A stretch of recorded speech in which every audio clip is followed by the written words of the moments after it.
What's up les kikis, bien ou bien c'est la première vidéo d'une belle série qui va vous amuser et qui va vous intéresser pendant tout l'hiver et pour l'année prochaine, etc. Mais bon, juste avant ça, petit aparté, oui, les qualités des vidéos vont probablement augmenter. Voilà, j'ai commandé du matos, donc ça va arriver bientôt. Et donc il y aura des meilleures images et je vais pouvoir faire de meilleurs plans, etc.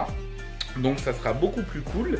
Et puis voilà, je vais essayer de faire un truc cool pour pouvoir t'en apprendre un peu plus sur le monde des bécanes et de la piste. Et peut-être d'autres choses comme 2-3 voyages, etc. un petit peu sympa. Voilà.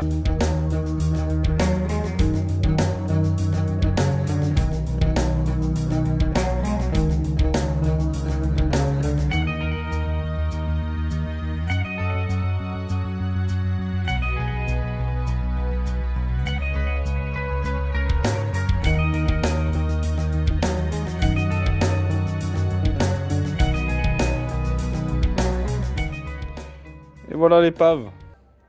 C'est magnifique. Oh, j'ai envie de vomir quand je vois ça. Pas parce qu'elle est dans cet état-là, hein. Non, non, juste parce que quelque part par là, il y avait un logo Yamaha.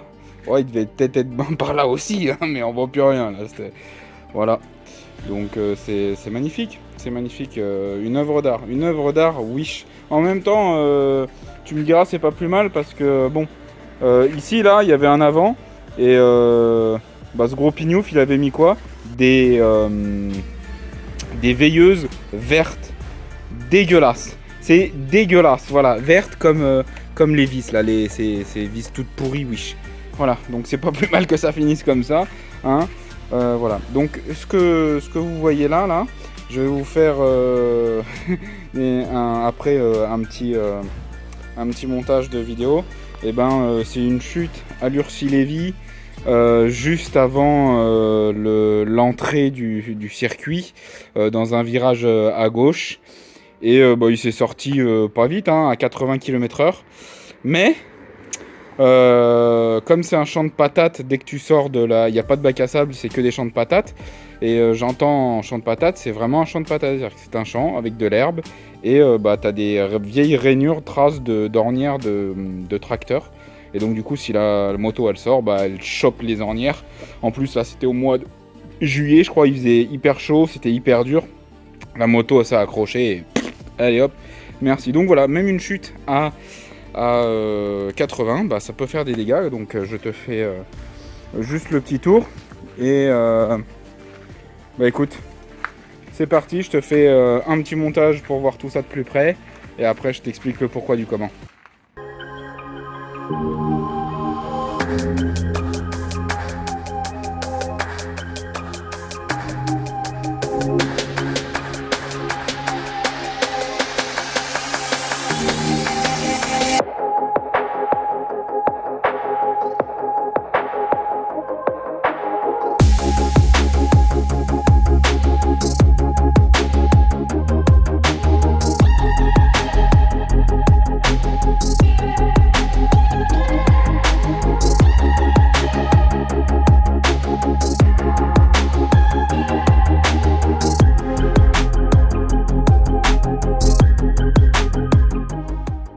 Elle est dans un sale état, hein.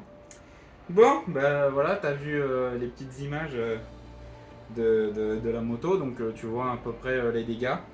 Et il y en a pas mal. Il y en a pas mal, mais c'est pas pour autant que c'est une épave. Parce que tant que le châssis et les roues vont bien, la fourche elle a pris, donc va falloir la changer. Rien d'irréparable, et vu le prix de la moto, il y a moyen de réparer pour que la remette en route, parce qu'elle a une carte grise, donc elle peut aller sur la route. Et tant que tu le déclares pas, vu qu'elle est tombée sur piste, si tu le déclares pas à ton assurance elle ne le sait pas. Après tant que si le moteur reste le même numéro, le cadre pareil, y a pas de souci quoi. Tu remets une fourche, les experts, même si t'as un accident sur la route, ils pourront jamais dire ah vous devez changer la fourche. Si tu reprends une fourche de R1 bien sûr, si tu prends une fourche de ZX6 ils peuvent te faire chier, mais bon dans de gros cas, bref. Donc le but là c'est de la réparer pour pas cher. Donc là c'est la première vidéo de cette série, du remontage, enfin déjà du démontage, check du cadre, savoir si c'est plié, puis chercher des pièces, la remonter et la repréparer pour l'année prochaine avec le copain, parce que le copain sur cette chute, donc à l'Ursélévy comme je te l'ai dit, il est tombé en juillet là, de cette année et il s'est pété le poignet droit. D'ailleurs, il n'y a plus le demi-guidon droit.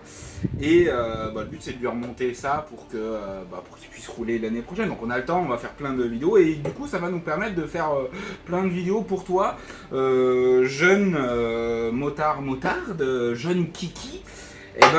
Pour pouvoir aller t'amuser sur piste, tu vas pouvoir que, même avec une moto démontée, avec pas de budget, avec beaucoup de dégâts, etc., tu peux réparer pour pas cher pour la remettre effective sur la piste.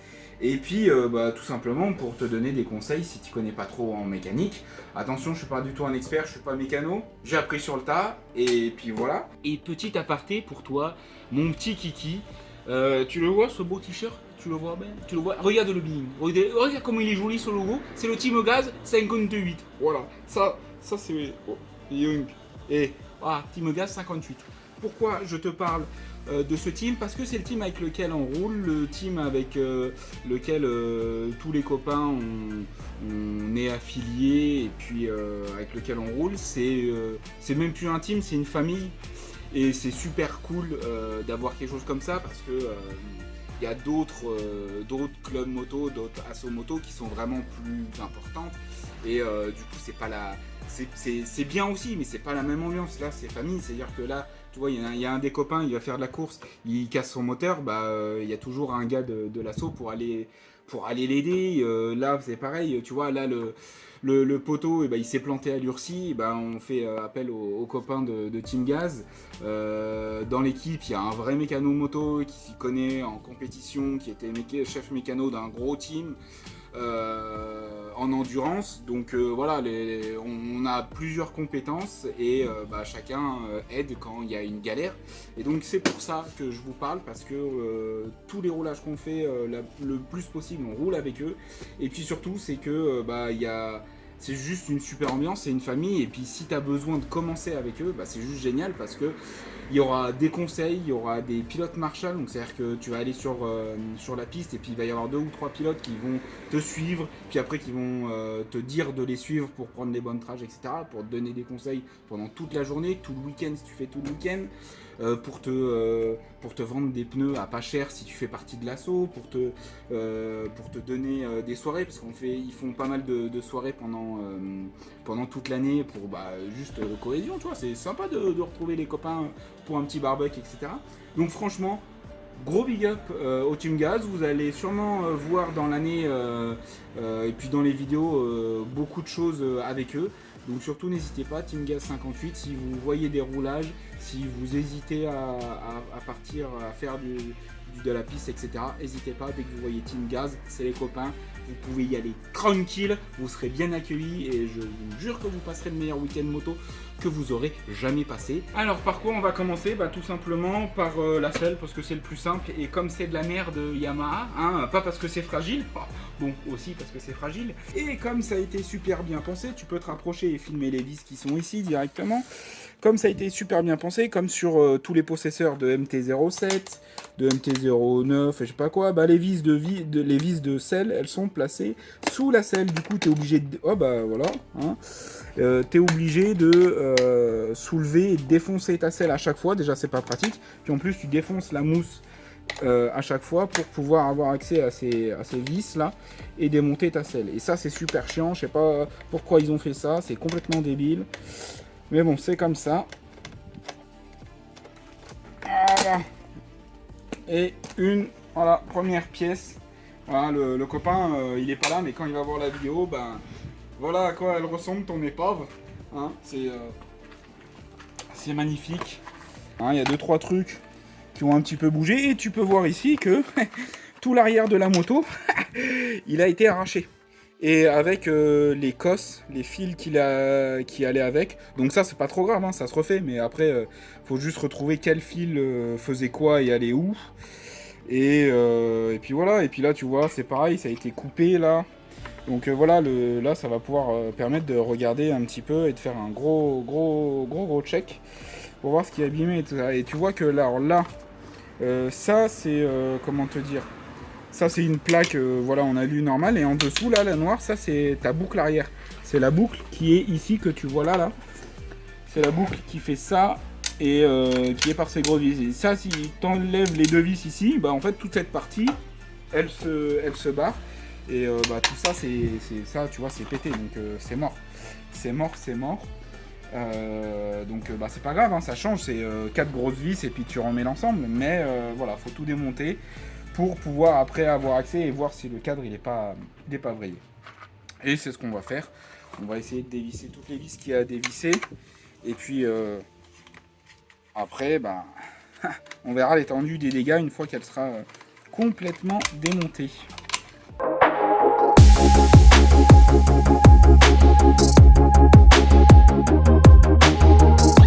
Ah ouais, j'avais pas vu, tu vois, ici, là, ça a pété aussi. Hein. Tu vois, là, je sais pas comment ça a remonté, là, ici, là. Mais à mon avis, ça a dû rester sur le circuit. Mais tu vois que là, il y a une pièce. Bah, à mon avis, je pense que c'est... Ah, mais c'est là qu'elle vient se prendre, la selle. Et là, ça devait continuer par là. Bah, tu vois, ça, c'est pété aussi. C'est tout pété.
Donc là, tu vois ici, là, bon, bah, le réservoir il a bien bougé parce que ça c'est la boucle arrière. Par-dessus la boucle arrière ici, tu as cette platine qui est le support du réservoir ici. Bon, bah, tu as déjà vu que le réservoir était en piteux état, mais là ça a carrément éclaté et scié le support du réservoir.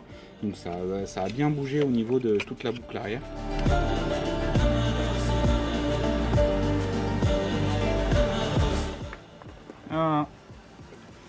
Voilà, tu vois ça là, ça, c'était caché dessous là. Je l'ai vu tout à l'heure, donc là je savais que j'allais le retrouver. Voilà, ça, tu vois, il a jamais regardé la moto. Et du coup, bah, un truc qui est là, qui est rouillé et qui a dû prendre l'humidité depuis je sais pas combien d'années. Et ben un truc tout pourri, voilà, qui était coincé juste là. Ça, je t'explique pas, c'est pareil, c'était écrit, c'était là, c'est-à-dire que bon, normalement ça peut pas remonter, mais si ça remontait, ça tombait là directement sur la roue ou dans la chaîne, puis après je sais pas si ça se bloquait dans la chaîne.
voilà un exemple de ce qu'il faut pas faire. Donc c'est acheter des vis en alu déjà. Vis en alu pour une moto, voilà, tu me diras pour des carénages ça va, mais c'est tellement de la merde. Déjà c'est hyper léger, le métal est hyper mou et tu vois c'est juste vissé dans un écrou normal. Tu vois c'est un écrou, il est en très bon état l'écrou, tout va bien. Et ben le filetage il est tout plat. Là tu vois, on voit bien qu'il est tout marqué. Le filetage il est tout plat alors qu'il n'y a rien eu quoi. Il n'y a rien eu. Et ça, c'est des vis qui pètent pour un rien. Juste avec des vibrations, ça pète. Donc surtout, n'achetez jamais des vis. Là, c'est ça que dalle. C'est le poids d'une feuille. On sent vraiment que c'est de la camelote. Et puis, vous voyez bien, tout le filetage, il est marqué alors que c'est un écrou normal. Il n'y a rien de... Il y a rien. Donc surtout, n'achetez jamais des vis comme ça.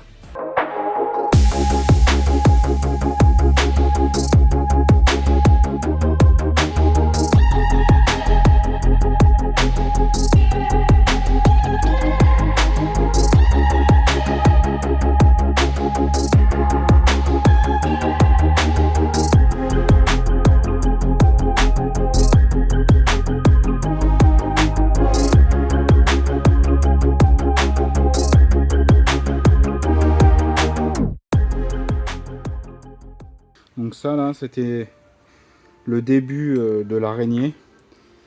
Ça c'est ce qu'on appelle l'araignée. En fait l'araignée de la moto c'est le support qui tient tout l'avant de la moto. Le phare, le carénage qui va tout devant et puis même un bout de l'araignée là remonte normalement pour faire le support du compteur. Donc ça c'est une grosse pièce et on appelle ça une araignée parce que ça va...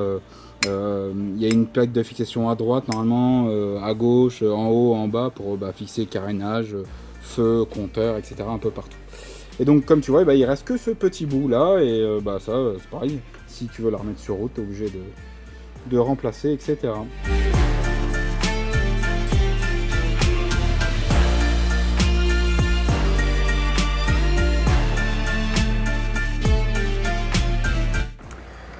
Donc en fait là, qu'est-ce que je viens de faire? Je viens d'enlever l'écrou qui tient le tête-fourche supérieur. Le tête-fourche supérieur ici, il y avait une patte et cette patte là, elle tenait le liquide de frein, je veux dire. Et ici tu as un demi-guidon, ce qui est c'est la même chose ici. Et en fait cette pièce là, elle est tenue par en dessous aussi par cette vis ici. Voilà. Donc pour pouvoir enlever ça, tu es obligé d'enlever ça. Et pour pouvoir enlever ça, tu es déjà obligé de dévisser cette vis là. Comme ça c'est libre. Je vais faire la même chose ici. Et puis comme ça, je vais retirer et puis on pourra enlever cette pièce là.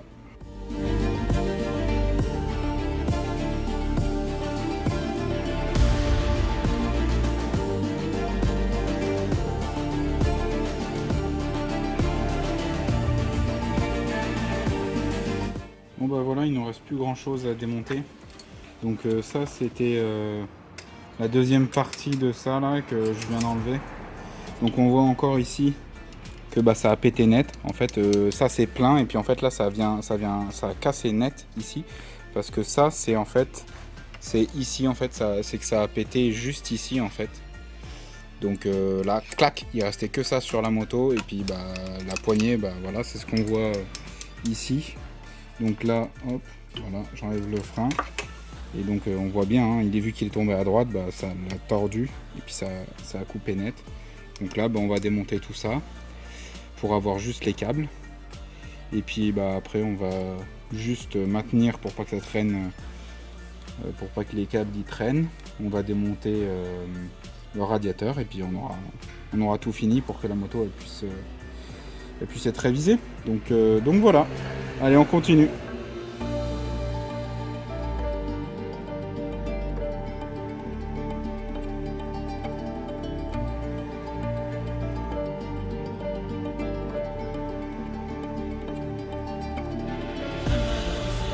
Donc radiateur, ici on voit qu'il y a un trou là, ici, là il y a un trou, et en fait il y avait ça dedans, il y avait ça, tu vois ça c'est plié, donc déjà ça on va l'enlever, hop, voilà, ça tu vois c'était hop, comme ça, et là on voit bien qu'il y a une fissure, là on voit qu'il y a une fissure ici, et que lui il est de travers, donc voilà, on va démonter, là ça on va enlever ici, Il suffit juste d'avoir un peu de doigté.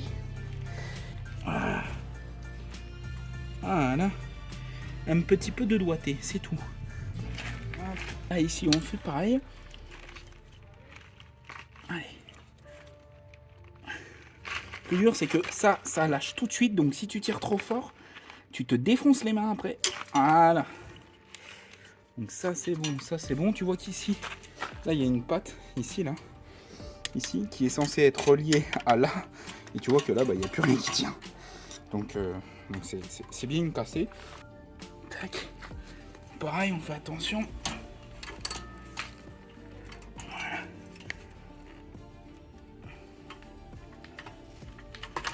Hop. Là, il y a un peu d'eau. Là. Et puis ici, maintenant, il est tenu normalement que sur les côtés. On va juste démonter ça après. Donc on va démonter le boîtier. Et puis je pense que après ça sera tout bon.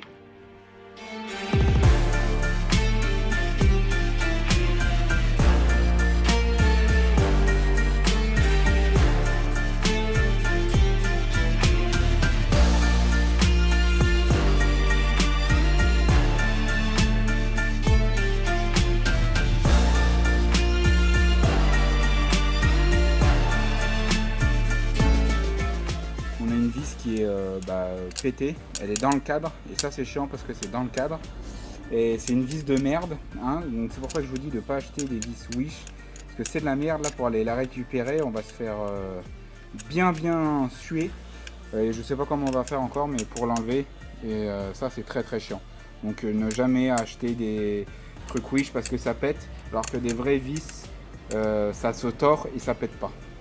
Voilà. Ici il y a encore un petit câble, tac, voilà. Ah, tu vois, il y avait ce câble là pour le ventilo, tac, de chaque côté, tu vois. Et donc là, on va démonter les ventilos parce que le ventilo on peut le récupérer et le radiateur il est mort, on va le jeter. Et la grille on va la garder aussi parce qu'elle a l'air plutôt bien conservée.